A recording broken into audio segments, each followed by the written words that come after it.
The spreadsheet blurred before my eyes as I blinked hard, willing away the fatigue that had become my constant companion. 23 months, 14 days.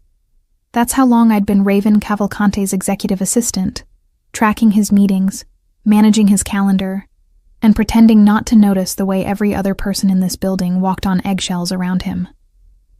I didn't have that luxury. Someone had to tell him when his 3 p.m. conflicted with his 3 p.m., and apparently, I was the only one willing to risk the Arctic silence that followed. My fingers flew across the keyboard, reconciling tomorrow's schedule. The annual Cavalcante Holdings charity gala loomed like an elegant guillotine. 300 of the city's most powerful people gathering in the Grand Meridian Ballroom to write checks and pretend they weren't terrified of the man hosting it. I'd already confirmed the caterer twice, vetted the guest list 3 times, and personally inspected every security protocol because Raven accepted nothing less than absolute precision. The intercom on my desk crackled to life. "Miss Ashford." His voice carried that particular edge that meant he'd found an error somewhere in the universe and expected me to fix it. "Yes, Mr. Cavalcante?" I kept my tone professionally neutral, the same voice I'd used to confirm a dentist appointment. "The Meridian contract. Clause 7. Why does it specify Belgian chocolate when I explicitly requested Swiss?" I pulled up the relevant document, scanning quickly. "Because the Belgian suppliers you prefer are exclusive to the Meridian's preferred vendor list. Swiss would require importing through a third party, which violates the venue's insurance policy. I attached a memo explaining this 3 weeks ago. Tab 2, highlighted in yellow. Silence. The kind that made junior executives sweat. I'd learned to find it almost meditative. Fine. The single word carried grudging approval. The quarterly reports are ready for review? On your desk since 7 a.m., color-coded by division, with my analysis of the discrepancies in the shipping subsidiary. Another pause. You noticed the discrepancies. I notice everything, Mr. Cavalcante. That's what you pay me for. I allowed myself the smallest smile he couldn't see. Shall I schedule a meeting with shipping to address it? Already done. They're here in 20 minutes. A beat. How did you... I anticipated your request when I spotted the issue yesterday evening. I glanced at the clock. 2:47 p.m. They should be arriving in the lobby right about now. The intercom went silent, but I caught the faintest sound that might have been a chuckle, or indigestion. With Raven, it was impossible to tell. My desk phone rang, outside line. I answered with practiced efficiency. Raven Cavalcante's office? Serafina Ashford speaking. Sarah? Thank God.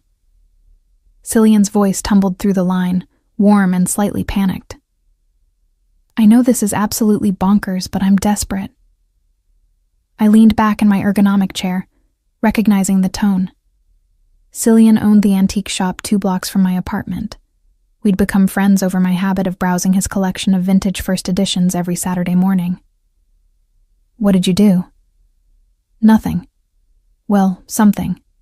My family's coming to town for grandmother's 85th birthday, and they've spent the last 6 months hounding me about settling down. He exhaled dramatically. They think I'm lonely because I'm not married at 32. I need a girlfriend. That's what dating apps are for, Cillian. No, I need a fake girlfriend, just for the weekend. Someone who can smile through awkward dinners and deflect invasive questions about grandchildren. Someone brilliant and sarcastic enough to shut down my aunt's interrogations. His voice turned wheedling. Please tell me you're free this Saturday. I should have said no. My Saturday was sacred. Farmer's market in the morning, bookshop browsing in the afternoon, meal prep for the week in the evening. Routine kept me sane in a job that demanded constant flexibility. But Cillian had saved me from a nightmare tenant situation last year, lending me his guest room for 3 weeks when my previous landlord tried to illegally evict me. And he'd never once mentioned the rent I couldn't pay back, just quietly donated the equivalent to the literacy charity I volunteered with. What time? I heard myself ask. Really? Sarah, You're a saint. The gala thing is Saturday evening. Some fancy charity benefit my grandmother bought tickets 2 months ago. She's expecting me to bring someone. My stomach dropped. What gala? The Cavalcante Holdings thing at the Grand Meridian. I know, ridiculous, right? But grandmother insists it's the social event of the season. Of course it was. Of course Cillian's grandmother would have tickets to my boss's annual fundraiser. The universe had a sick sense of humor. I'll be there anyway, I said slowly. I'm coordinating the event. Even better, you already know the layout. So that's a yes? I thought of Raven's expression when he'd fired the last assistant who'd brought a date to a company function without clearing it first. But technically, I wasn't bringing a date. I was attending as a guest with someone else entirely. 2 separate capacities. Perfectly defensible. Fine, but you owe me an entire shelf from your rare fiction collection. Done. You're the best, Sarah. I'll pick you up at 7.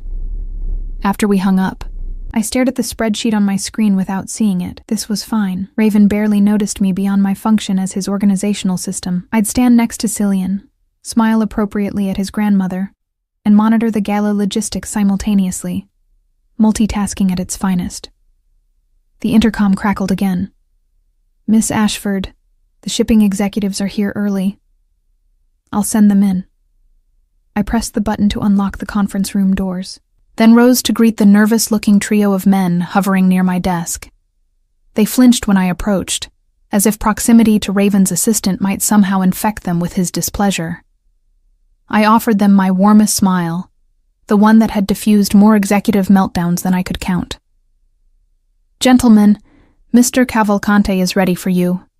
Please, follow me.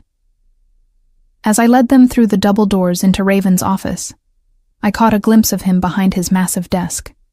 34 years old, dressed in a charcoal suit, tailored so precisely it might have been painted on, dark hair styled with military precision. His eyes, gray like winter storm clouds, flicked up to assess the newcomers with the kind of attention most people reserved for bomb disposal. Mr. Cavalcante, the shipping executives from the Quarterly Review. I gestured the men toward the chairs across from his desk. May I bring anything? Coffee? Water? Close the door on your way out, Miss Ashford. His voice carried that particular flatness that meant someone was about to have a very bad afternoon.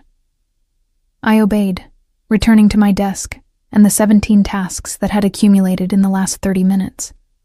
Through the thick walls, I couldn't hear the specifics of the conversation, but the gradually increasing volume suggested things were going exactly as Raven had anticipated. My phone buzzed with a text from my roommate. Wine tonight? You look like you need wine. I did. But first, I needed to survive the next 4 hours, finalize tomorrow's gala logistics, and figure out what the hell I was going to wear to play fake girlfriend at my boss's charity event. The conference room door opened. The 3 executives filed out, faces drained of color. The middle one looked like he might throw up. I gave them a sympathetic nod as they fled toward the elevators. Raven appeared in the doorway, straightening his already perfect tie. His gaze found me immediately. The Martinez contract. I need it reviewed by end of day. Already in progress. I'll have preliminary notes by 5 and the full analysis by tomorrow morning. Something shifted in his expression. So subtle I might have imagined it. You anticipated this too. The Martinez account has been unstable for 6 months. If the shipping subsidiary's finances are compromised, you'd naturally want to review all major contracts for exposure. I met his eyes steadily. I notice patterns, Mr. Cavalcante. For 3 full seconds, he simply looked at me. Not through me, not past me, but at me. Like I'd suddenly become visible in a way I hadn't been before.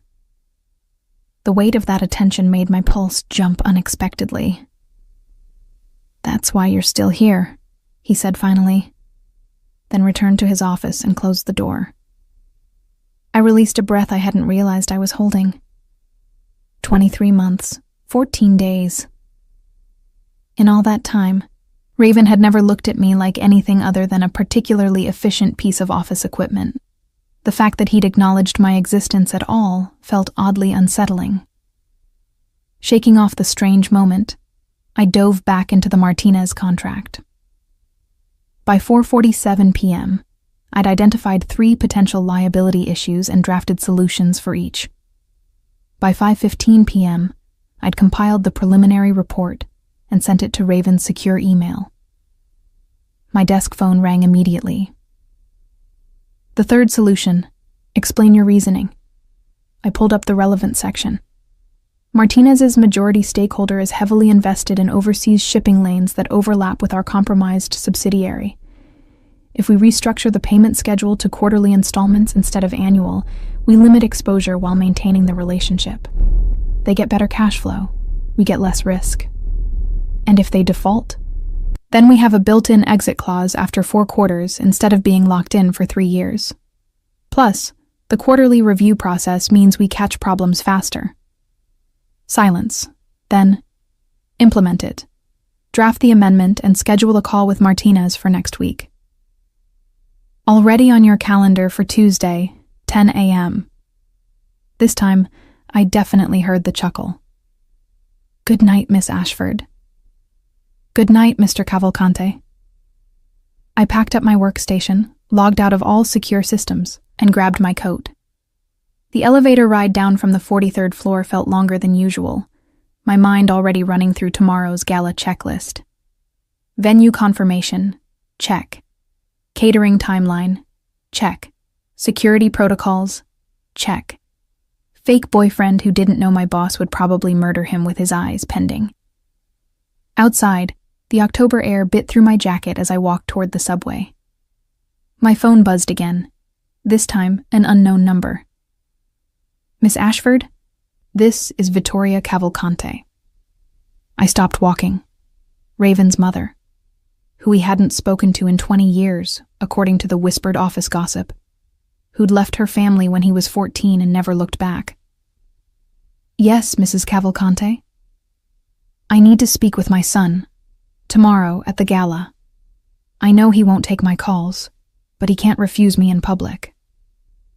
My free hand clenched into a fist. I'm not asking your permission, dear.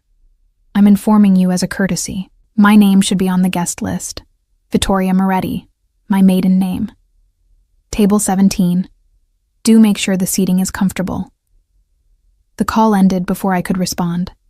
I stood on the sidewalk, phone still pressed to my ear, as pedestrians flowed around me like water around stone. Tomorrow was about to become infinitely more complicated.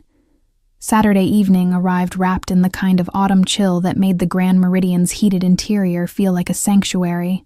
I'd spent the entire afternoon on site, watching the venue transform into elegant perfection. White roses and gold candlelight, live orchestra tuning in the corner, champagne fountains that cost more than my monthly salary. Now I stood in the lobby in a deep burgundy dress I'd found at a consignment shop, fitted enough to look elegant but modest enough to maintain professional credibility. My hair was swept into a low twist, simple gold studs in my ears.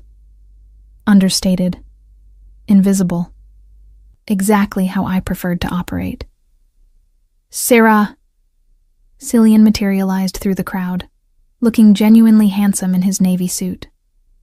You look stunning. My grandmother is going to be thrilled. She has low standards for stunning, then.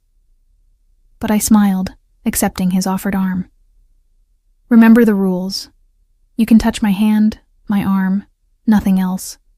We've been dating 2 months. We met when you sold me a first edition Austin. Keep the story simple. Got it. He squeezed my hand nervously. Thank you again for doing this. I know it's... Cillian! An elegant woman in her 80s swept toward us, followed by what appeared to be an entire family battalion. Finally, we've been waiting. Grandmother, this is Serafina Ashford. Sarah, my grandmother, Elena Moretti, and... The names blurred as I was introduced to what felt like 40 relatives at once.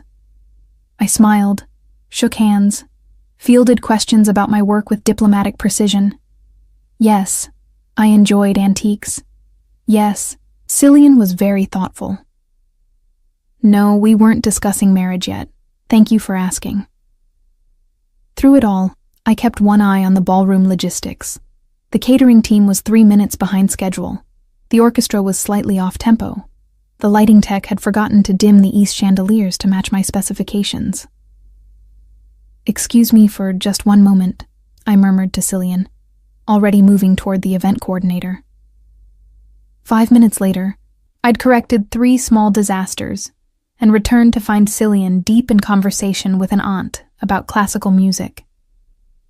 His hand found mine again as I rejoined the group, and I let him take it, playing the part. The ballroom doors opened. Guests began flowing toward their assigned tables. I guided Cillian's family toward 17, still scanning for problems, and that's when I saw her. Vittoria Moretti sat at table 17 in a silver dress that probably cost more than my car, if I'd owned a car. Her dark hair was styled in elegant waves, diamonds at her throat, expression serene as she surveyed the crowd like a queen reviewing her subjects. My stomach knotted. I'd spent the last 18 hours trying to figure out how to warn Raven about his mother's presence without overstepping boundaries. I'd rehearsed 3 different approaches. I'd drafted and deleted 4 emails. But I'd never found the right moment, the right words.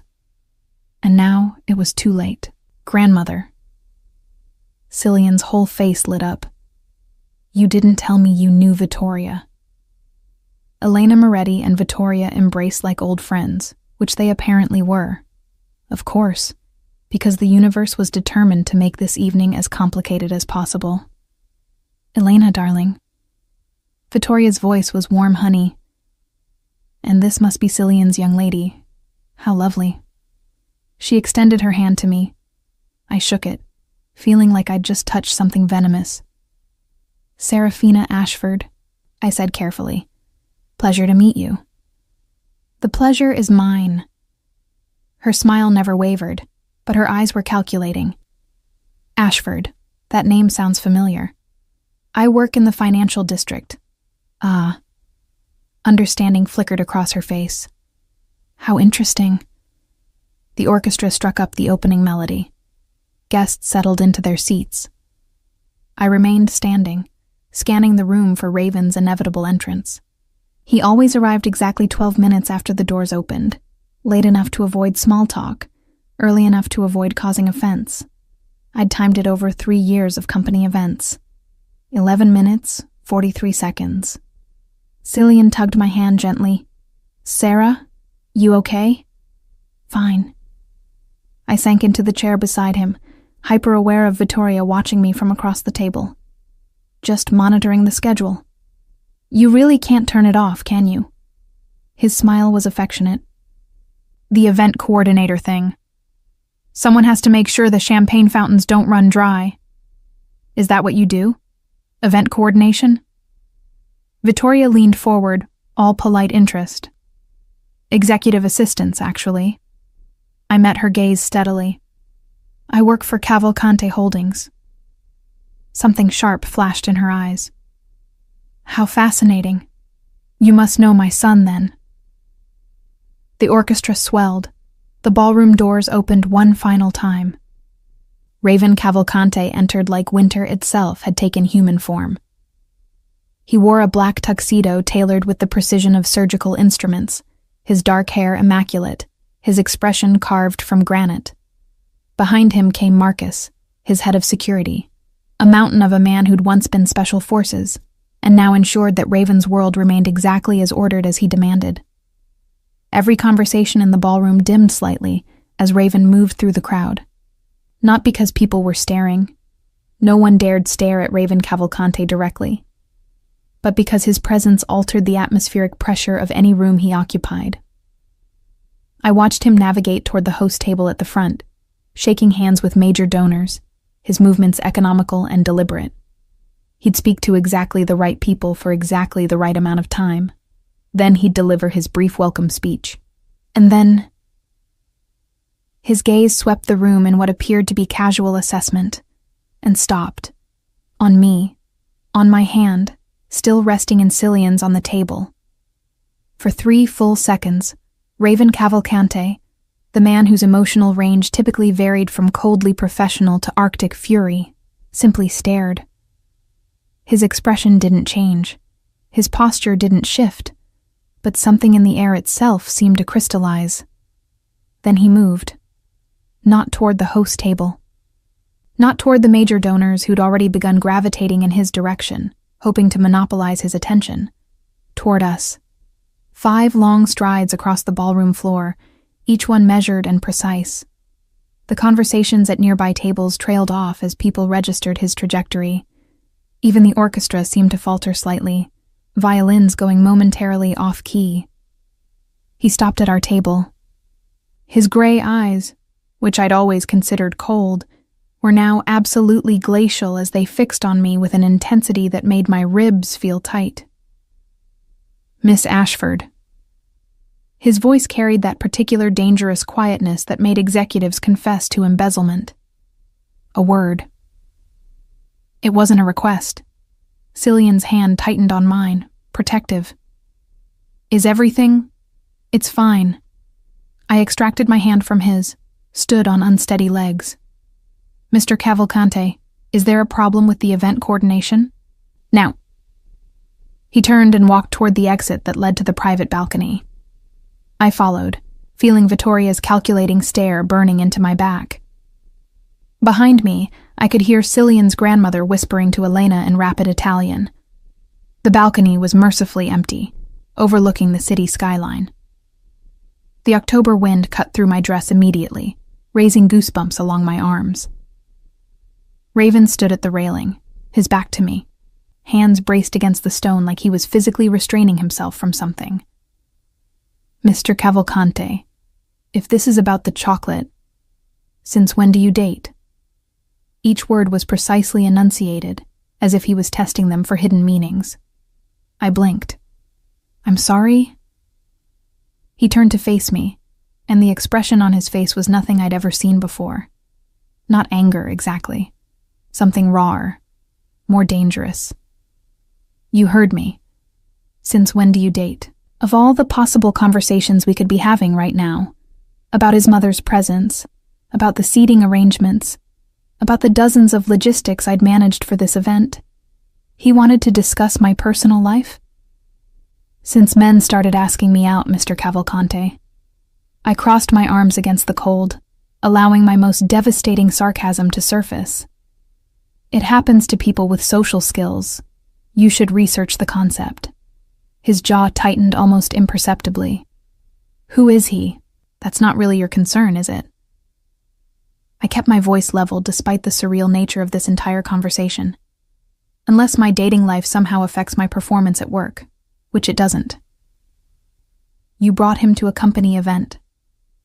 I brought a guest to a public charity gala that I happened to be attending in my personal capacity.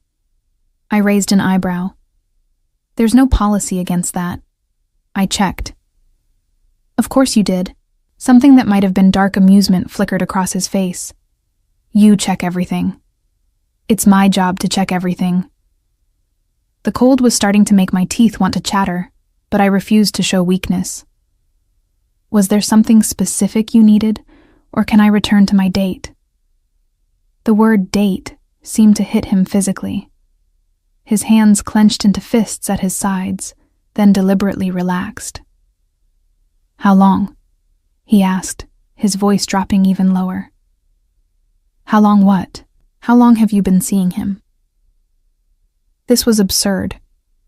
We were standing on a freezing balcony, the charity gala I'd spent 6 weeks organizing happening without my supervision inside, because my boss was interrogating me about my relationship status with an intensity usually reserved for hostile corporate takeovers. 2 months, I heard myself say. The lie felt strange on my tongue, but I couldn't exactly explain the fake dating arrangement to the man who currently looked like he might buy Cillian's entire antique shop just to shut it down. Not that it's 2 months. He repeated it like he was committing it to memory. And you didn't think to mention it. Why would I mention it? Genuine confusion was starting to overtake my irritation. Do you tell me about your dating life? His laugh was sharp and humorless. I don't have a dating life. Right. You have women who sit at table 17 with your mother. The words escaped before I could stop them. Finally, his expression cracked. What? Oh no. Table 17, I said carefully. Your mother is here. She called me yesterday, used her maiden name to get on the guest list. She's sitting with Cillian's grandmother. They're apparently old friends. Raven went absolutely still. Not tense, not angry. Still, like a predator deciding whether to strike or retreat. You knew, he said softly. You knew, and you didn't tell me.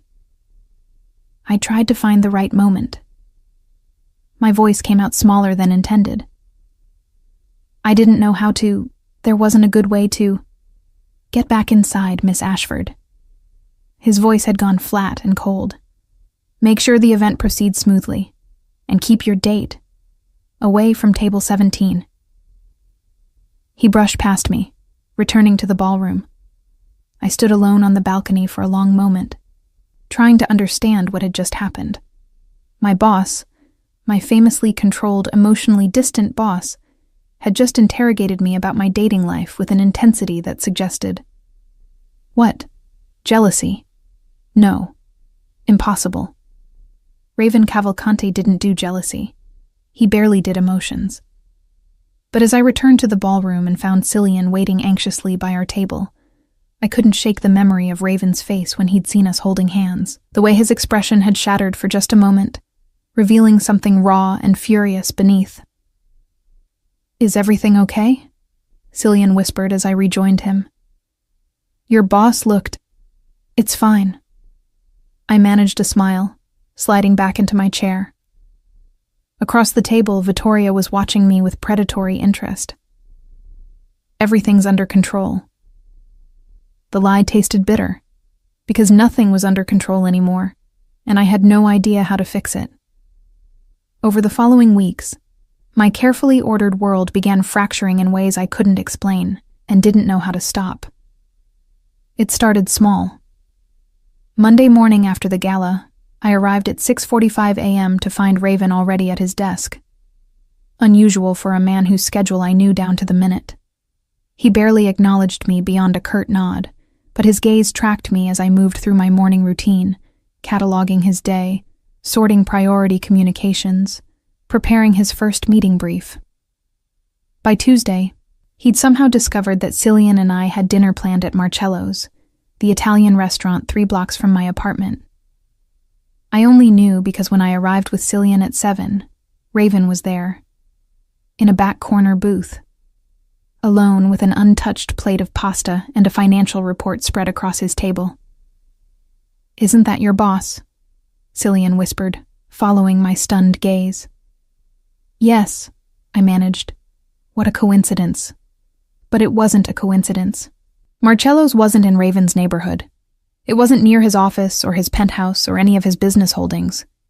The only logical reason for him to be there was me.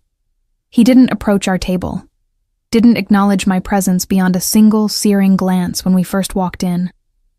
But I felt his attention on me throughout the entire meal like a physical weight, making every laugh with Cillian feel performative. Every touch of hands across the table seemed magnified. Wednesday brought an urgent email at 8 p.m. Need Martinez analysis reviewed. In office now. Require your immediate presence. I'd been at home in comfortable clothes, halfway through meal prep for the week.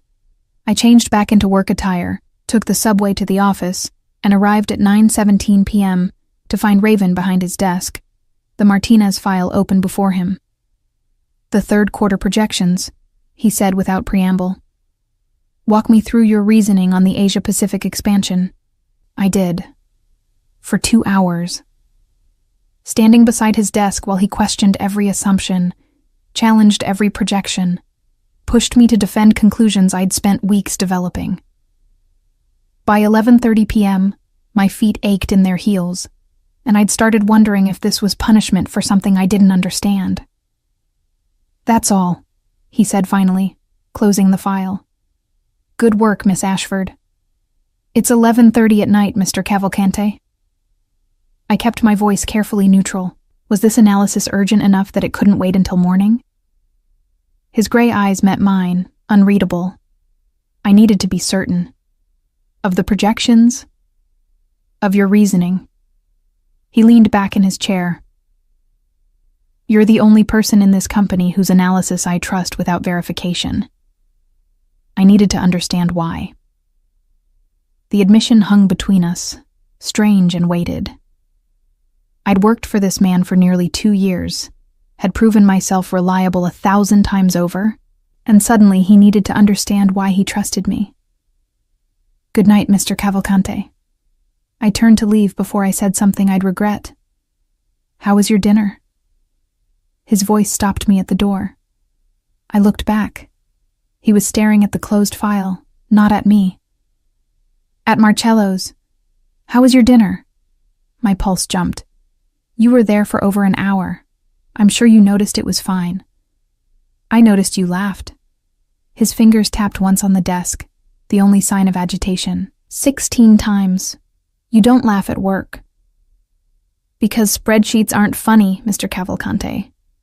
I tried to keep the edge from my voice. Is there a problem with me being happy in my personal life? No. But the word came out too sharp to be honest. No problem. I left before the conversation could spiral into stranger territory. But as the elevator descended, I couldn't shake the image of him sitting alone in that back booth at Marcello's, watching me with an intensity that made my skin feel too tight. Thursday, he appeared at the coffee shop where I grabbed my morning latte. Friday, he somehow scheduled a client meeting at the restaurant where Cillian had made reservations for our 3-month anniversary dinner, a detail I hadn't shared with anyone at work. By Saturday, when I opened my email to find a non-urgent contract requiring my immediate review and in-office presence, on a weekend, for the first time in 23 months, I'd had enough. I stormed into his office at 2 p.m., the contract clutched in my hand, my professional composure cracking at the edges. Mr. Cavalcante, with respect, what the hell is happening? He looked up from his desk, expression carefully blank. The Peterson contract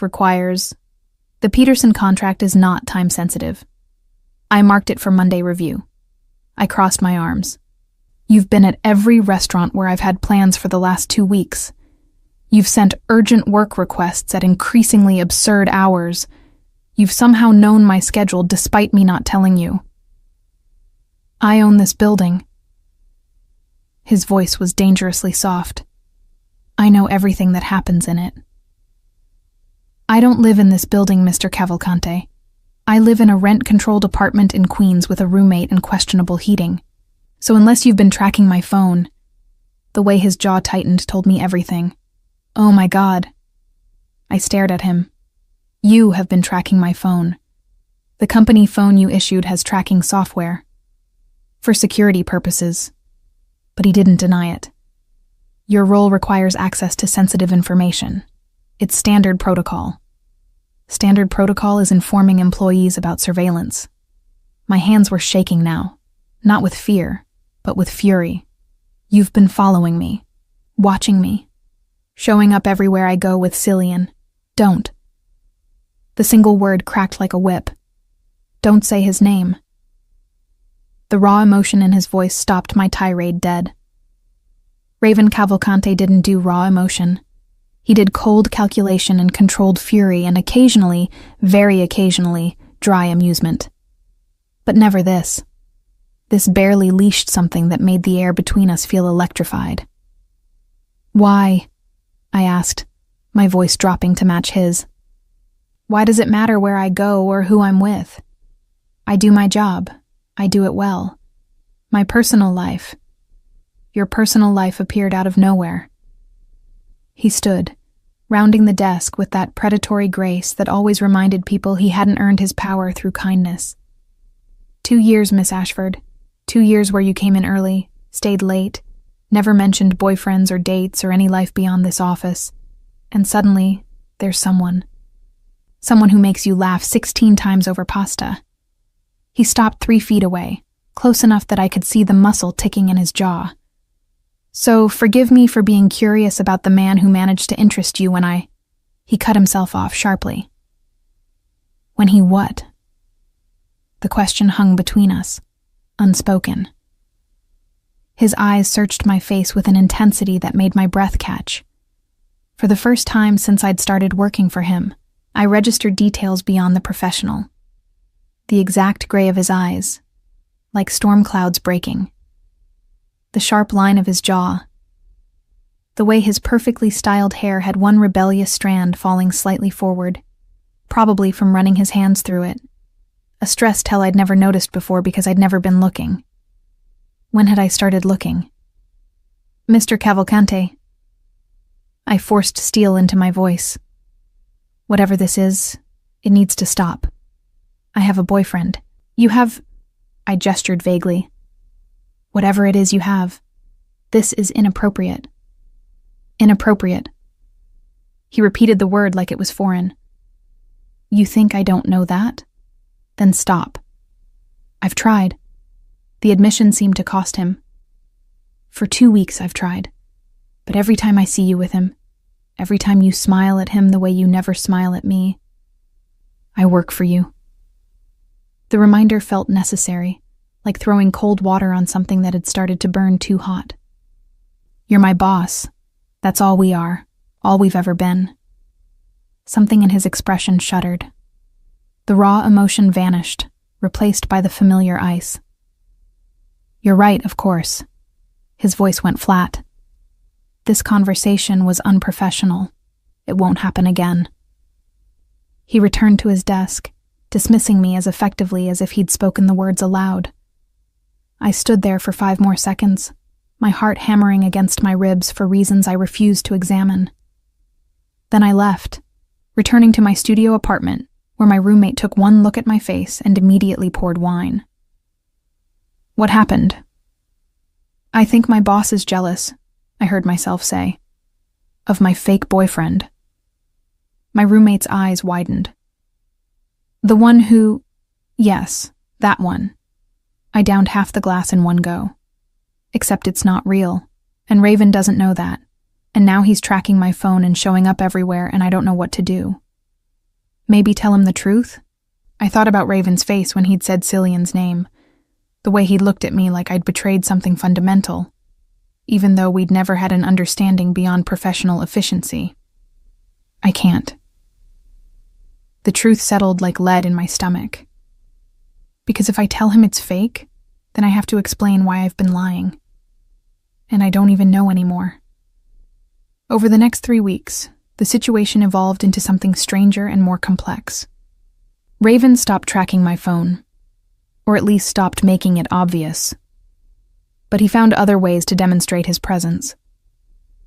The building that housed Cillian's antique shop suddenly had a new owner.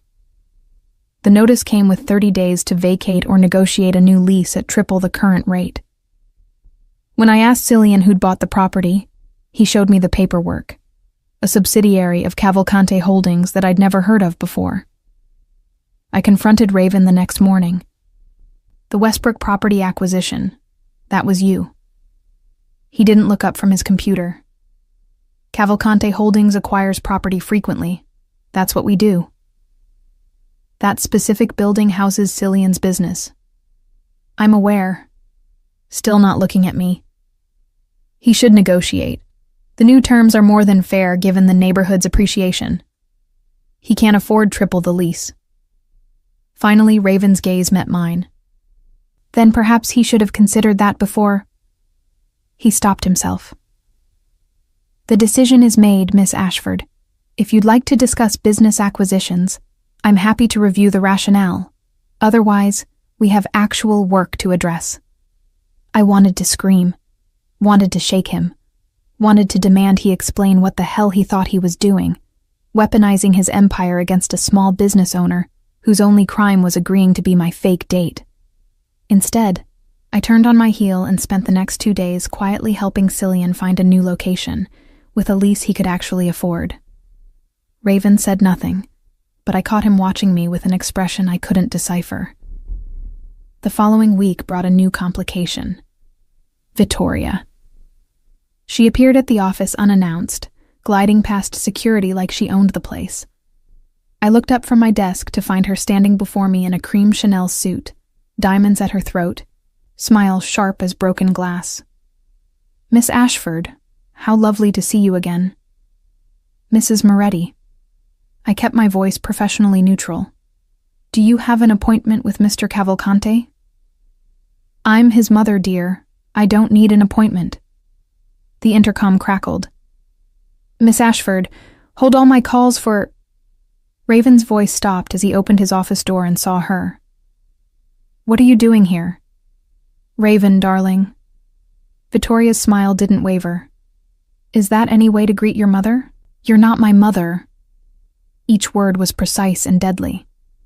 "You're a woman who shares my DNA and abandoned her children 20 years ago. That's all." "I made a mistake." She moved toward him, heels clicking on the marble floor. "I want to make amends." "After 20 years. How convenient." Raven's expression could have frozen the sun. "What do you really want?" "To reconnect with my son, to be part of your life again." Her gaze slid to me. "Miss Ashford seems like a lovely girl. Is she your assistant, or something more?" "That's none of your concern." "Everything about you is my concern, darling. I gave birth to you. That creates certain rights." I watched Raven's hands clench into fists, the first break in his control I'd seen since Vittoria arrived. Something in my chest tightened at the vulnerability I glimpsed beneath his rage. "You have no rights here." His voice dropped to that dangerous softness. "Leave, now, or I'll have security remove you." "Raven, now." Vittoria's smile finally cracked. She glanced at me one last time, something calculating in her expression, then swept toward the elevator. After she left, Raven remained standing in his doorway, staring at nothing. His shoulders were rigid, his breathing carefully controlled. "Mr. Cavalcante." I kept my voice gentle. "Are you—" "Cancel my afternoon appointments." He turned back into his office. "I'll be working from home for the rest of the day." The door closed. I sat at my desk, staring at my carefully organized calendar, and realized something fundamental had shifted. I'd spent 23 months seeing Raven Cavalcante as my boss. Difficult, demanding, occasionally impossible, but ultimately just a job, a paycheck, a professional relationship with clear boundaries. But the man who'd just faced down his estranged mother with barely contained fury wasn't just my boss anymore. He was human in ways I'd never allowed myself to acknowledge. Vulnerable in ways that made my protective instincts surge. And somewhere along the way, without noticing exactly when, I'd started caring about him in ways that had nothing to do with professional competence and everything to do with the raw pain I'd glimpsed behind his perfect control. My phone buzzed. Cillian. "Sarah, we need to talk. I met someone." The words should have brought relief. Instead, they brought a strange sense of foreboding, like the universe had just moved pieces on a board I didn't know I was playing on. "Tell me everything," I said, even as my gaze remained fixed on Raven's closed door. Cillian met me at our usual coffee shop that evening, his expression apologetic but hopeful in a way I'd never seen before. Her name is Margot. She came into the shop last week looking for a Victorian writing desk. He couldn't stop smiling. We talked for 3 hours. She's an historian, specializes in 19th century literature. She's brilliant and funny. And, "Sarah, I think this might be real." I set down my latte carefully. "That's wonderful, Cillian." "Which means we should probably end our arrangement." He reached across the table, taking my hand in a gesture that was pure friendship. "You've been amazing. You saved me from endless family interrogations, and I'll be forever grateful. But I can't keep pretending when there's someone I actually want to date." "Of course." Relief washed through me. "You absolutely should pursue this." "You're sure?" His eyes searched mine. I know the timing is awkward with everything happening at your work.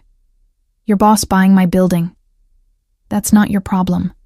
That's between me and Raven. The name slipped out too familiarly. Cillian raised an eyebrow but didn't comment. We finished our coffee, made plans to stay friends, hugged goodbye at the subway entrance. It was clean and simple, and exactly how fake relationships should end. No drama, no hurt feelings, just two people returning to their real lives. I should have felt free. Instead, I felt strangely unbalanced, like I'd been using a prop to hold myself upright, and suddenly it was gone. The revelation hit me on the subway ride home. For 3 months, I'd been watching Raven's increasingly possessive behavior and telling myself it was unwanted, inappropriate, something to be shut down. I'd used Cillian as a shield against acknowledging the truth, that Raven's jealousy had awakened something in me I'd been determinedly ignoring for 2 years. The way my pulse jumped when he entered a room. The electricity that crackled when his hand accidentally brushed mine passing documents. The satisfaction I felt when I anticipated his needs perfectly, earning that rare flicker of approval in his storm-gray eyes. I'd filed all of it under professional pride and efficient working relationship. But sitting on that subway car, remembering the raw vulnerability on his face when his mother appeared, the way he'd looked at me when he thought I was unavailable, I couldn't lie to myself anymore. Somewhere in the last 4 months, I'd developed feelings for my boss that had nothing to do with spreadsheets and everything to do with the man beneath the ice. Monday morning, I arrived at the office with a plan. I would tell Raven the truth about Cillian. Clear the air. Then we could. What? Date? That was its own minefield of complications, but at least we'd be operating with honest information. Except Raven wasn't there. Mr. Cavalcante is working from home this week. His head of security, Marcus, informed me when I inquired. He'll video conference for urgent matters only. This was unprecedented. Raven worked from the office 6 days a week, only taking calls from home when traveling. Something was wrong. I spent Monday managing his calendar remotely, fielding calls, keeping the company running as smoothly as always. But by Tuesday afternoon, when he'd missed 3 critical meetings and responded to my emails with single-word answers, my concern overwhelmed my professionalism. I took a taxi to his penthouse. The building was as intimidating as expected. All glass and steel, and a doorman who looked at me like I was attempting to break into Fort Knox. I gave my name, explained I was Raven's assistant with urgent documents, and prepared to be turned away. Instead, the doorman made a call, then waved me through to the elevator. Mr. Cavalcante is expecting you. Penthouse level. The ride up felt endless. My palms were sweating. I'd never seen Raven's home, never glimpsed his personal life beyond the carefully curated professional persona. Now I was about to invade his private space with a confession about fake dating and real feelings, and I had no idea how he'd react. The elevator opened directly into his penthouse. I stepped into a space that was somehow exactly and nothing like I expected. Modern, minimalist, floor-to-ceiling windows overlooking the city. But also, books everywhere. A grand piano in the corner. Artwork that suggested actual taste rather than expensive interior decoration. Miss Ashford. Raven appeared from what I assumed was his home office, dressed in black slacks and a white shirt with the sleeves rolled to his elbows. It was the most casual I'd ever seen him, and the sight did something dangerous to my composure. Mr. Cavalcante, I was worried when you missed the Peterson meeting. Marcus is handling it. He gestured toward a leather sofa. You didn't need to come here. Actually, I did. I remained standing. Because there's something I need to tell you, and I've been a coward about it for too long. His expression shifted almost imperceptibly. All right. Cillian and I aren't actually dating. We never were. The words came out in a rush. His family was pressuring him about settling down. He needed a fake girlfriend for some family events. I owed him a favor. That's all it was. A performance. Nothing real. Raven went absolutely still. You've been lying to me. Yes, I forced myself to meet his gaze. And I'm sorry, but you never actually asked if it was real. You just showed up everywhere, bought his building, made me work late. You let me think. His voice was dangerously soft. For 3 months, you let me believe you were with him. Because you were being insane. My own frustration finally broke free. You tracked my phone, stalked my dates, used your empire to harass a small business owner, all without ever once using actual words to tell me what you wanted. What I wanted? He moved toward me with that predatory grace. You want to know what I wanted, Miss Ashford? Yes, actually, I would love some clarity. Because from where I'm standing, you've spent 4 months making my life complicated without ever explaining why. He stopped close enough that I could feel the heat radiating from him, could smell his cologne, cedar and something sharper, more complex.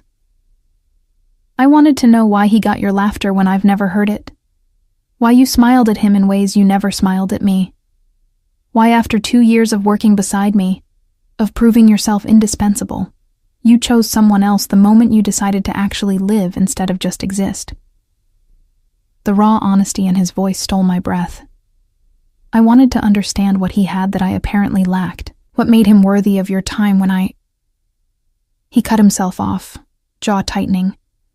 When I'd been too goddamn blind to see you as anything but my assistant until someone else did. My heart was hammering so hard I could hear it. You never looked at me that way. Not once in 2 years. Because I'm your boss. His hand came up, hovering near my face, but not quite touching. Because crossing that line would be unforgivable. Because you deserved better than this. He gestured vaguely at himself. Than a man who owns half the city and can't manage basic emotional honesty. Raven. His name felt strange and perfect on my tongue. You're not actually as emotionally bankrupt as you think. A laugh, sharp, humorless, escaped him. No? I threatened your boyfriend's livelihood out of jealousy. I tracked your movements. I manufactured reasons to keep you late at the office just to maintain proximity. That's not healthy behavior, Sarah. The nickname, the first time he'd ever used it, made something in my chest clench.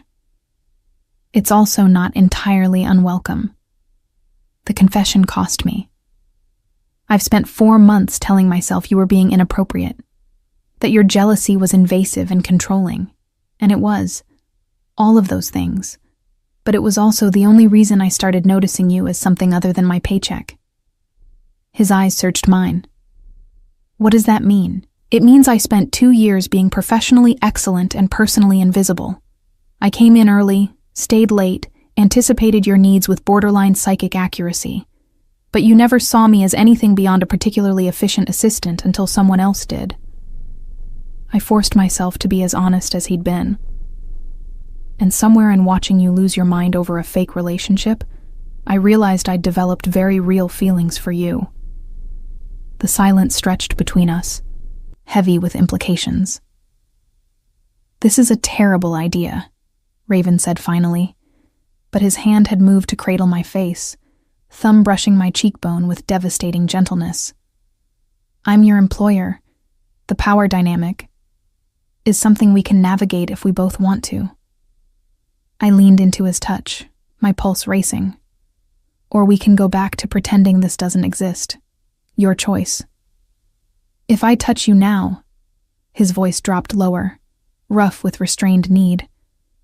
I won't stop at one kiss. I've wanted this for too long to be moderate about it. Then don't be moderate. The words escaped before I could consider their implications. I'm tired of moderate, Raven. I'm tired of pretending. He kissed me. It wasn't gentle. It was 4 months of frustrated want, compressed into a single moment, his mouth claiming mine with an intensity that made my knees weak. His hand slid into my hair, destroying the careful twist I'd styled that morning. My back hit the wall. When had we moved? and his body pressed against mine, solid and overwhelming, and exactly what I'd been denying I wanted. When we finally broke apart, both breathing hard, his forehead rested against mine. "If we do this," he said, voice ragged, "everything changes." Everything already changed. I traced the sharp line of his jaw with shaking fingers. "We're just acknowledging it now. My mother." The non sequitur made me blink. "She'll use this. Use you. She has a talent for finding leverage and exploiting it. Let her try." I surprised myself with the fierceness in my voice. I've spent my entire life being underestimated. It's my favorite place to operate from. Something that might have been pride flickered in his eyes, then concern. "You don't know what you're signing up for, Sarah.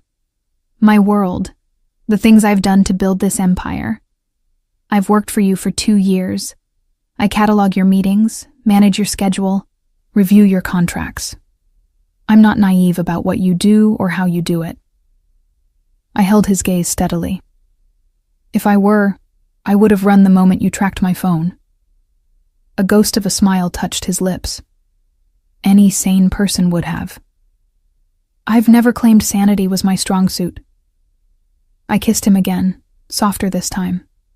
Just organizational skills and a devastating capacity for sarcasm. His laugh, genuine, warm, was the most beautiful sound I'd ever heard. We spent the rest of that afternoon on his couch, learning the geography of each other beyond the professional. How his hands, so economical in the office, became reverent when they traced the curve of my spine. How my laughter, so carefully guarded at work, came easily when he recounted stories of his early days building the company. By evening, we'd established new rules. I would remain his assistant. I was too good at it to abandon the role, and he needed someone he could trust without question.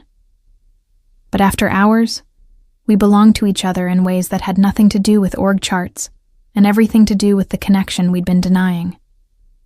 It should have been simple. It wasn't. Because the next morning, as I sat at my desk reviewing contracts with a carefully professional expression, while my lips still tingled from Raven's goodbye kiss that morning, Vittoria appeared again. And this time, she wasn't alone.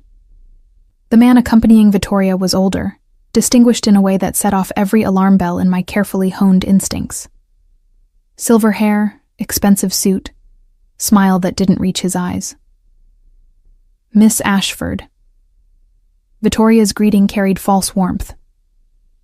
"How delightful to see you again.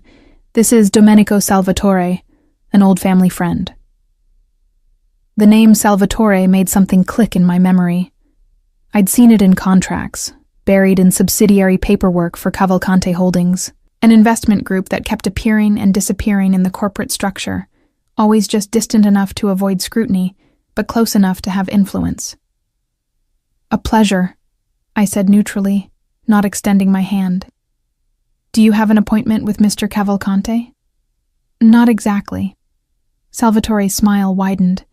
"But I'm sure Raven will make time for family." Family. The word was carefully chosen, deliberately weighted. I pressed the intercom. "Mr. Cavalcante, Vittoria Moretti and Domenico Salvatore are here to see you." The pause before Raven answered was infinitesimal, but I'd learned to read his silences. This one was fury barely contained. "Send them in." I opened the door to his office. Raven stood behind his desk, every line of his body radiating controlled menace. His gaze flickered to me for just a moment, checking that I was all right, before fixing on the visitors. "You have 5 minutes," he said flatly. "Use them wisely." Vittoria moved to take a seat. "Raven, darling, there's no need for hostility. Domenico is here to discuss a business opportunity." "No." The single word cut like a blade. "Whatever arrangement you're proposing, the answer is no." Salvatore chuckled, settling into the chair across from Raven's desk, uninvited. "You haven't heard the terms yet." "I don't need to. You're working with her." He gestured dismissively at Vittoria. which means you're either planning to leverage family connection for extortion, or you're trying to regain influence over Cavalcante Holdings through sentimental manipulation. Either way, I'm not interested. What if I told you, Salvatore said smoothly, that I have information about certain irregularities in your overseas operations? Nothing criminal, of course, but potentially embarrassing if made public. I felt cold fury settle in my chest. Blackmail. They were attempting to blackmail Raven using his own mother as the entry point. Get out. Raven's voice dropped to that dangerous softness I'd learned meant someone was about to face consequences. Both of you. Now. Raven, please. Vittoria's mask cracked slightly, showing desperation beneath. If you'd just listen. I gave you a chance 20 years ago to be my mother. You chose money and status over your children. Now you show up with this. He glanced at Salvatore with obvious disgust. Attempting to extort me using my own company? Get out. Salvatore rose slowly. This isn't over, Cavalcante. You'll want to reconsider. Mr. Salvatore. I stepped into the office, my voice carrying the same steel I'd heard Raven use when ending hostile negotiations. I believe Mr. Cavalcante was clear. Your 5 minutes are complete. Shall I call security, or will you leave voluntarily? His gaze turned to me, assessing and unpleasant. And who might you be? The person who manages Mr. Cavalcante's schedule, reviews all contracts and, more relevantly, knows where every single financial record for this company is stored. I smiled with no warmth, including the overseas accounts you're referencing, which, I should mention, I audited personally last quarter and found completely compliant with international law. I was bluffing partially, but I'd learned from Raven that confidence sold lies better than facts sometimes. Salvatore's smile tightened. How convenient that Mr. Cavalcante has such a thorough assistant. Isn't it? I held his gaze steadily. Now, as I mentioned, security or voluntary departure. Vittoria moved toward Raven, desperation clear now. Raven, please. I made mistakes, but I'm your mother. That has to mean something. It means nothing. Raven's voice was empty of emotion in a way that was somehow worse than anger. You chose to abandon that role. You don't get to reclaim it when it becomes financially convenient. He pressed a button on his desk. Marcus appeared in the doorway within seconds, his imposing frame filling the space. Escort Ms. Moretti and Mr. Salvatore to the elevator. Make sure they understand they're not welcome in this building again. As Marcus ushered them out, Salvatore going with dignity, Vittoria with protests that echoed down the hallway. I remained in the doorway, watching Raven's carefully controlled facade crack at the edges. The moment the office door closed, his shoulders sagged infinitesimally. Are you okay? I asked softly. I'm fine. But his hands were shaking slightly as he poured himself whiskey from the bar cart. I apologize that you had to witness that. Don't. I moved to stand beside him. And don't apologize for her. She made her choices. She's trying to use old connections from before she left. Salvatore was part of my father's original investment group, one of the people who helped build the foundation before my father cut ties. He swallowed the whiskey in one go. She's desperate enough to weaponize her past against her own son. The pain beneath his words made my chest ache. I took the empty glass from his hand and set it aside, then laced my fingers through his. She'll try again, I said. People like that always do. I know. His thumb traced circles on my palm, seeking comfort in the small touch. I should have handled her appearance at the gala differently.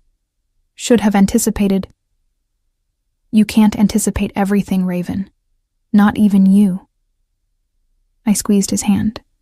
But you can accept help. Let me be your second set of eyes on this.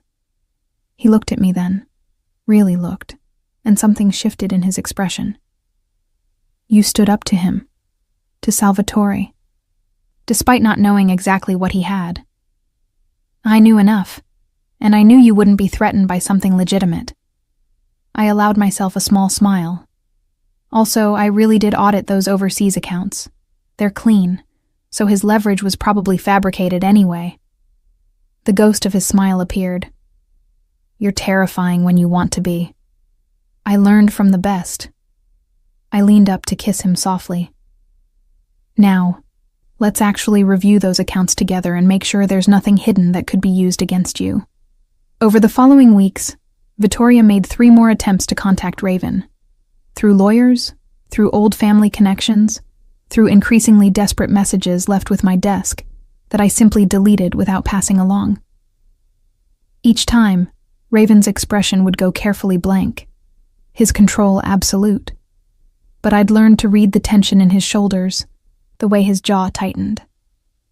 Our relationship deepened in the quiet spaces between business crisis management. Late nights in his office turned into late nights at his penthouse, my toothbrush appearing in his bathroom, my coffee preference mysteriously becoming stocked in his kitchen. We kept it strictly separate from work hours. In the office, I was still Miss Ashford. He was still Mr. Cavalcante. Our professionalism unassailable. But after hours, I learned the man beneath the reputation. How he played piano when stressed, fingers moving over keys with the same precision he brought to hostile takeovers. How he'd taught himself to cook during business school because eating out meant wasting time. How his mother's abandonment had shaped every relationship he'd had since, making trust something he extended with surgical precision to almost no one.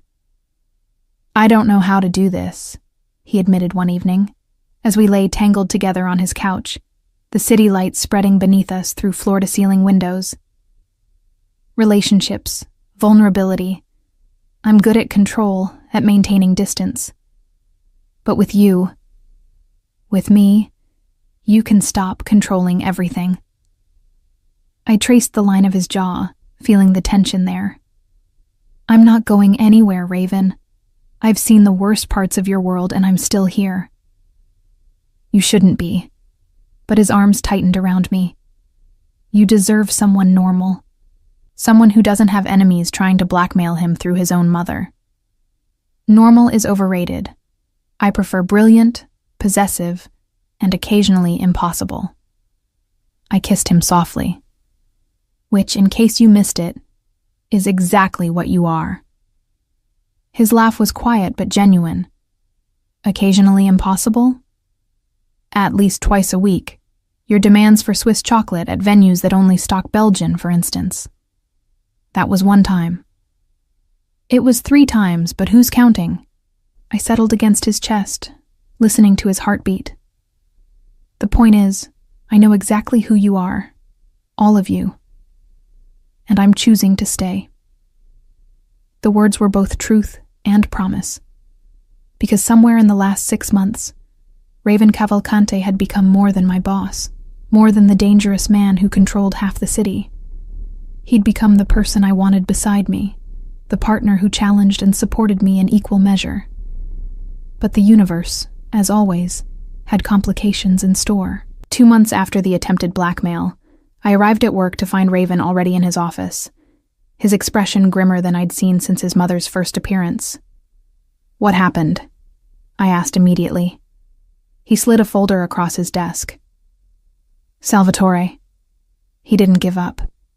He just changed tactics. Inside were photos, grainy but clear enough, of various business meetings Raven had conducted over the years.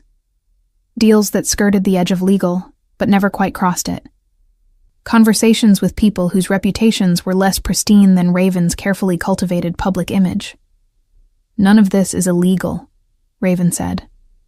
But taken out of context, presented the right way to the right authorities, it could trigger investigations that would tie up the company for years. Damage our reputation. Cost us billions. What does he want? A seat on the board, 20% equity in the overseas subsidiaries, and his jaw tightened, for me to publicly reconcile with my mother. A nice family reunion story to rehabilitate her social standing. I stared at the photos, my mind racing through options. We could call his bluff, Invite the investigation. Prove there's nothing. Sirrah. Raven's voice was gentle but firm. Even a clean investigation damages trust. Investors panic. Partners get nervous. Salvatore knows exactly what he's doing.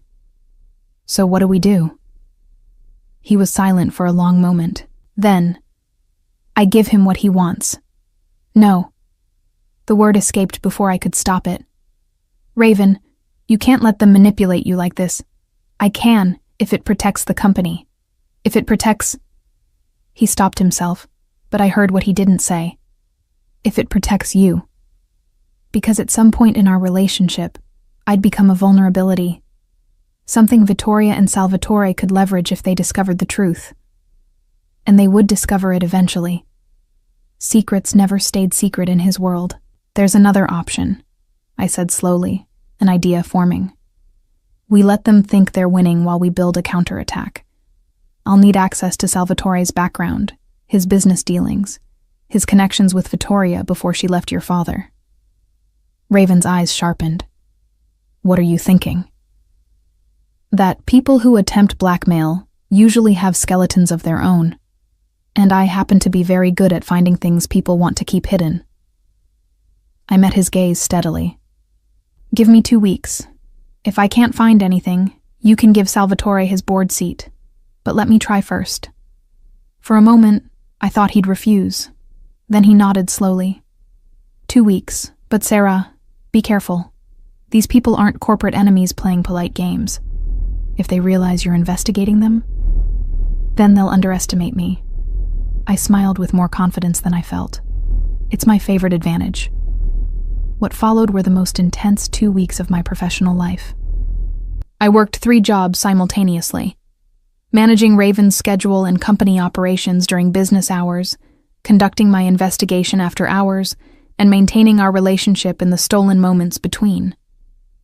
I discovered Salvatore's financial records showed irregularities he'd carefully buried. Offshore accounts, shell companies, investments in ventures that couldn't withstand scrutiny. More importantly, I found the connection to Vittoria. She'd been feeding him information about Cavalcante Holdings operations since before she left Raven's father, positioning herself as a long-term spy for a rival faction within the original investment group. The abandonment 20 years ago hadn't been about pursuing a better life. It had been about cashing out at exactly the right moment with inside information to sell. On the 13th day, I compiled everything into a dossier that would make any investigative journalist weep with joy. Then I did something Raven would never have done. I called Vittoria directly. Miss Ashford, her voice was cool. To what do I owe this unexpected pleasure? I have information you and Mr. Salvatore will want to see. Meet me at the Riverside Cafe tomorrow at 2 p.m. Come alone. And if I refuse? Then I deliver this information to the FBI, the SEC, and every major financial journalist in the city. Your choice. I hung up before she could respond, my hands shaking slightly. What I was doing was risky, meeting her without Raven's knowledge, without backup. But I needed to see her face when I revealed what I'd found. The next afternoon, I sat at a corner table in the cafe, the dossier in a sealed envelope before me.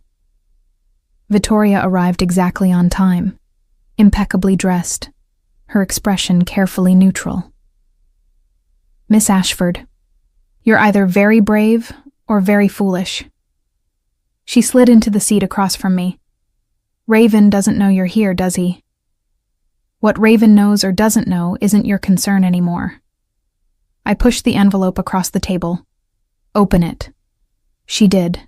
I watched her face as she processed the contents, the financial records, the communication logs showing her long-term connection to Salvatore, the evidence that her abandonment had been calculated betrayal rather than tragic choice.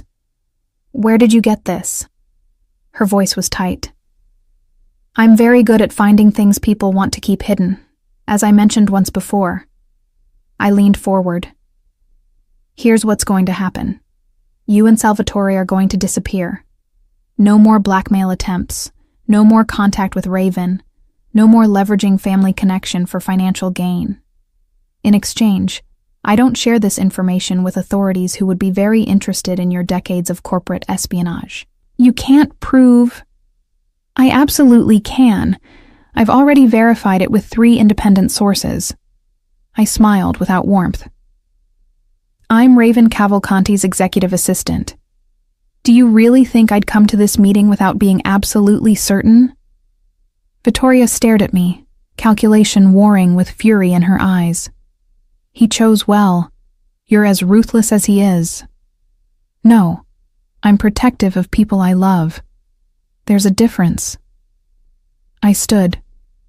You have 24 hours to contact Salvatore and end whatever arrangement you had. After that, I make some very interesting phone calls. I left her sitting there, my heart pounding, but my steps steady. It was only when I was 3 blocks away that I allowed myself to text Raven. It's handled. I'll explain tonight. His response came immediately. Are you safe? Yes. Meet me at your place in an hour?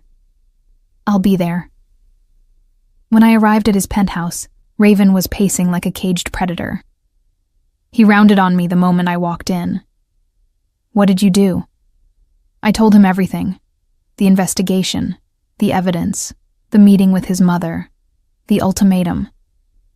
He listened without interrupting, his expression unreadable. When I finished, silence stretched between us.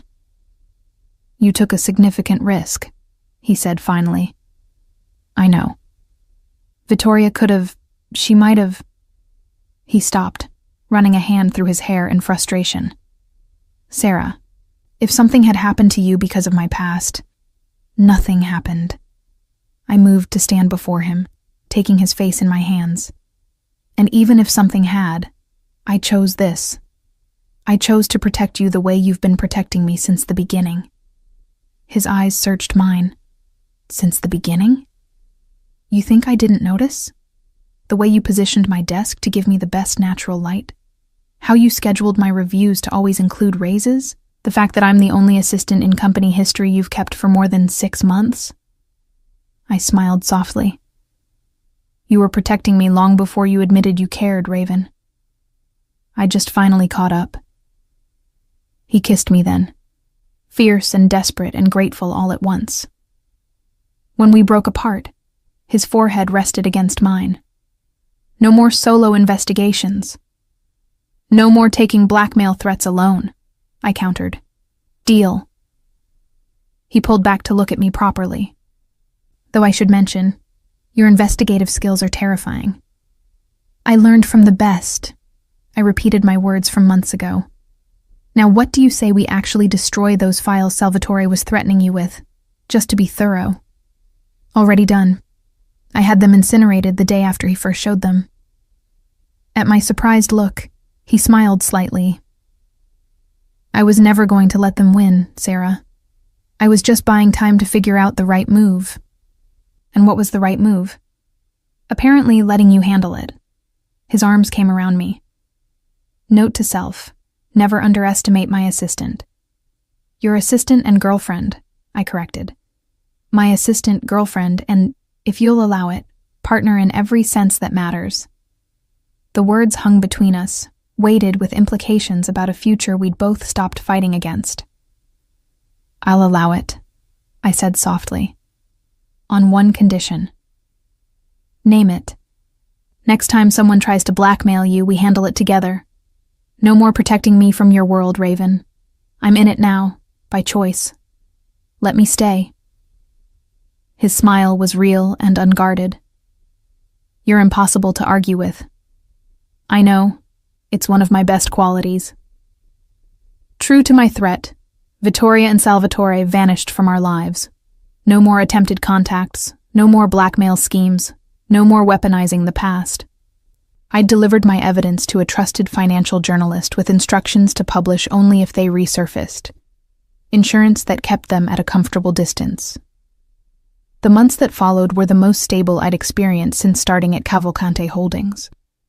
Our professional dynamic remained impeccable. In the office, I was still the efficient Miss Ashford, who anticipated every need, and he was still the demanding Mr. Cavalcante, who accepted nothing less than perfection. But after hours, we built something that felt remarkably like a real life.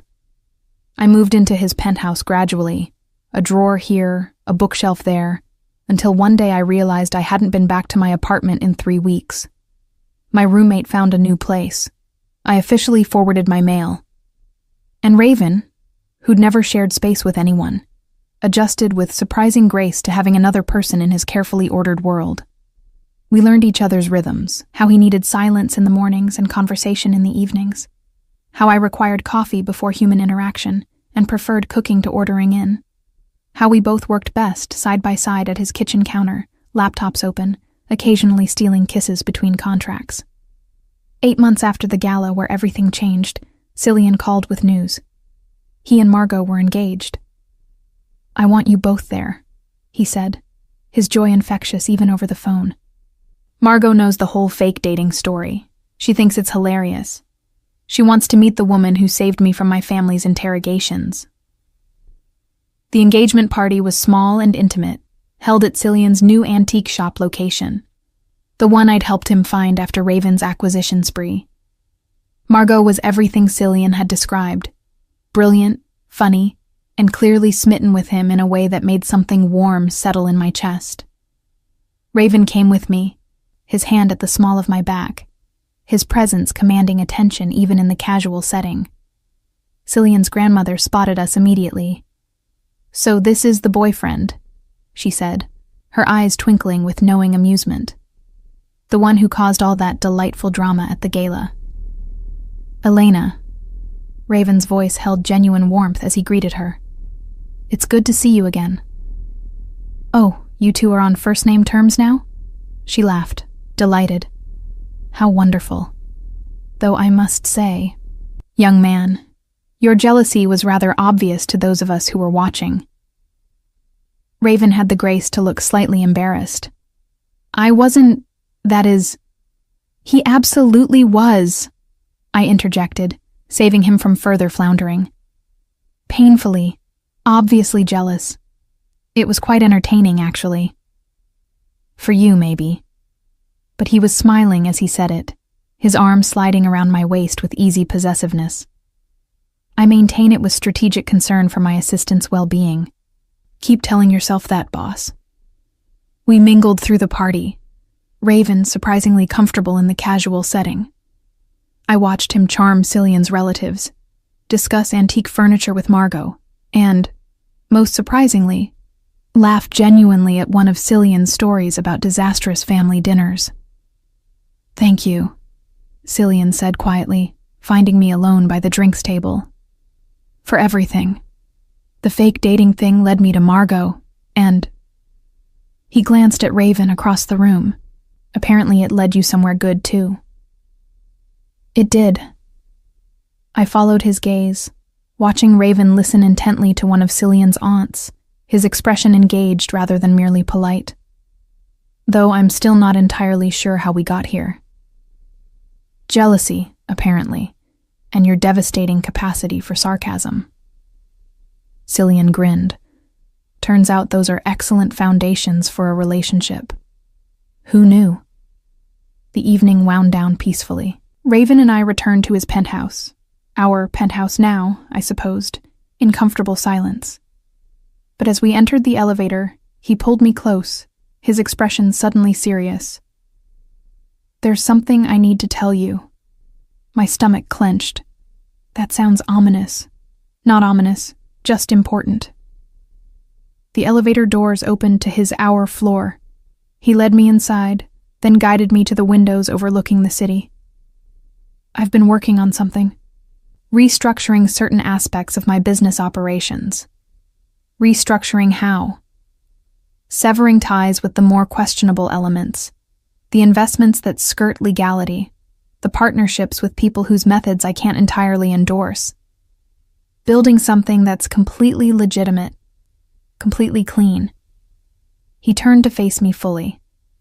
"Because I want a future that isn't constantly looking over its shoulder, and because you deserve better than a partner whose business dealings keep you awake at night." I stared at him, processing. "Raven, You don't have to change your entire operation because of me. I'm not doing it just because of you. I'm doing it because of us. Because what we have, what we're building, it matters more than maintaining an empire built on moral compromises. His hands came up to cradle my face. You made me want something different, Sarah. Something better. The raw honesty in his voice made my throat tight. That must have been complicated. It was necessary, and ongoing. It'll take another year to complete the transition fully. But I wanted you to know. I wanted you to understand that I'm choosing this. Choosing us. Choosing a version of myself that's worthy of what you've given me. I rose on my toes to kiss him, pouring everything I felt into the contact. When we broke apart, I was smiling through threatening tears. You were always worthy, you impossible man. You just needed to believe it yourself.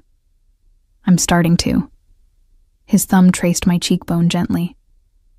Largely because you keep insisting on it despite significant evidence to the contrary. That's not evidence. That's your mother's narrative. And we both know she's an unreliable narrator. His laugh was soft. True. We stood there in the windows, the city spreading below us like possibilities made tangible. And then Raven moved away, returning a moment later with a small velvet box. My heart stopped. Before you panic, he said, not opening it yet. This isn't a proposal. Not exactly. Not exactly? It's a question. One I don't need answered tonight, or even this month. But one I wanted to ask while I still had the courage. He finally opened the box, revealing a ring. Elegant, simple, exactly what I would have chosen for myself if I'd been choosing. When you're ready, if you're ready, would you consider spending your life with someone as occasionally impossible as me? The tears I'd been holding back spilled over. That's the worst non-proposal proposal I've ever heard. I'm aware. Emotional honesty isn't my strength, as you've frequently pointed out. But he was smiling, vulnerable and hopeful in a way that made my chest ache. So, is that a think about it or a never in a million years? Or it's a you're really going to make me say yes without even hearing a proper question, you lazy, infuriating man. I took the box from him, studying the ring, platinum band, single diamond, understated elegance. But since I apparently can't resist you, even at your worst, yes, eventually, when we're both ready. His smile, rare, genuine, unguarded, was worth every complicated moment that had led us here. He slid the ring onto my finger, then pulled me close. I love you, he said simply. The first time he'd spoken the words aloud. I know. At his raised eyebrow, I laughed.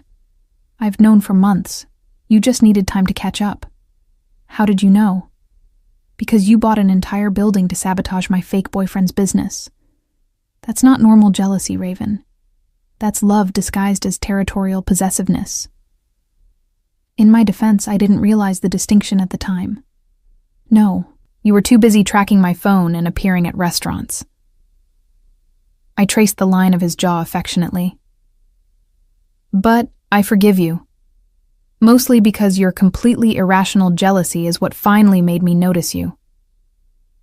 So you're saying I owe our entire relationship to poor emotional management and stalker-adjacent behavior?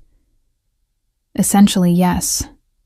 I kissed him softly, though I prefer to think of it as passionate interest expressed through deeply inappropriate means, much better phrasing. I have excellent organizational skills, remember? Including reorganizing inconvenient truths into palatable narratives.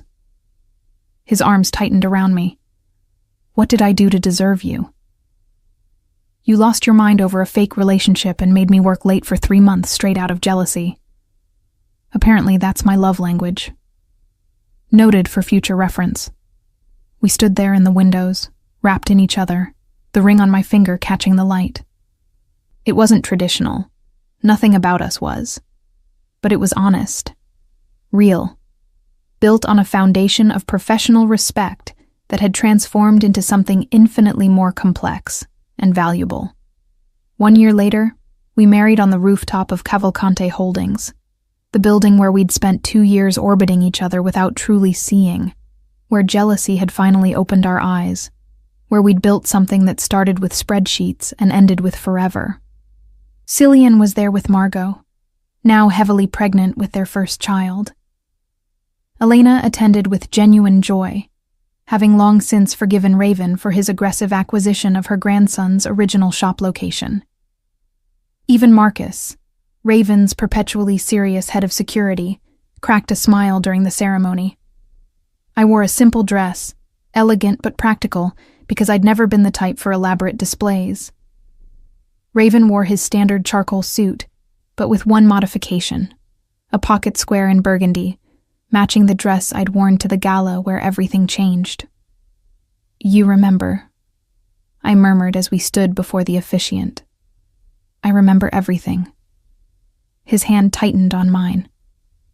"That dress, your sarcasm when I asked about your dating life, the way you looked at me like I was being completely insane. You were being completely insane. I was jealous," he corrected with a small smile. "There's a difference." "A small one." The officiant cleared his throat gently, reminding us we had an audience. We exchanged our vows. I'd written mine, he'd memorized his, and promised to continue choosing each other through complications and conflicts and occasional bouts of irrational possessiveness. When he kissed me, it was witnessed by the city that had always been his kingdom, now becoming ours. At the reception, Cillian raised a toast. To Sarah and Raven, who proved that the best relationships start with completely insane jealousy and evolve into something resembling actual sanity. May your future contain more sanity than your beginning. "Unlikely," I called back, to general laughter. "But at least it'll never be boring," Raven added, his arm around my waist. Later, as we danced under stars and string lights, he murmured against my ear, "Do you regret it? The complicated way we started?" "Not for a second." I leaned back to look at him. "If you hadn't lost your mind over Cillian, I might never have noticed I was in love with you. Sometimes the messy beginning is what makes the destination matter." Spoken like someone who's spent too much time organizing my philosophical ramblings into coherent thoughts. Someone has to. Left to your own devices, you'd just glare people into understanding. His laugh rumbled through his chest into mine. True. We swayed together, surrounded by people we cared about, building the next chapter of a story that had started with jealousy and bloomed into something neither of us had been looking for, but both of us needed. Somewhere in the crowd, I caught sight of my former self, the woman who'd arrived at work exhausted, who'd spent 2 years being professionally invisible, who'd agreed to fake date a friend and accidentally awakened something in her boss that neither of them could ignore. She wouldn't have believed this ending, would have thought it impossible that the cold, demanding Mr. Cavalcante could transform into the man who now held me like I was his entire world. But impossible things happened when jealousy cracked open carefully maintained facades, when perfect control shattered to reveal raw feeling beneath, when two people who'd been orbiting each other finally, crashed together and discovered that the impact was exactly what they needed. "I love you," I said again, because the words never stopped feeling miraculous. "I know," Raven replied, stealing my line with a smile. "You've told me approximately 8,000 times since I finally said it first. And I'll tell you 8,000 more. Get used to it. I'm counting on it." He kissed me softly, then added against my lips, "For the record, I love you too. In case that wasn't abundantly clear when I bought an entire building to sabotage your fake boyfriend. It was a subtle clue, yes. Subtle. Right." He spun me gently under the lights. "My wife, the master of devastating understatement." "Your wife," I repeated, tasting the words. "I like how that sounds." "Good, because you're stuck with me now. Was there ever any doubt? You track my phone, remember?" only for security purposes. Keep telling yourself that, boss. I'm not your boss anymore. I'm your husband. You're both, and occasionally impossible, and perfect exactly as you are. He kissed me again, deeper this time, uncaring of the audience. When we broke apart, his forehead rested against mine. Thank you, he said quietly. For what? For seeing me, for staying, for making me want to be better than the man I thought I had to be. Thank you, I countered, for losing your mind over a fake relationship and making me notice what had been right in front of me all along.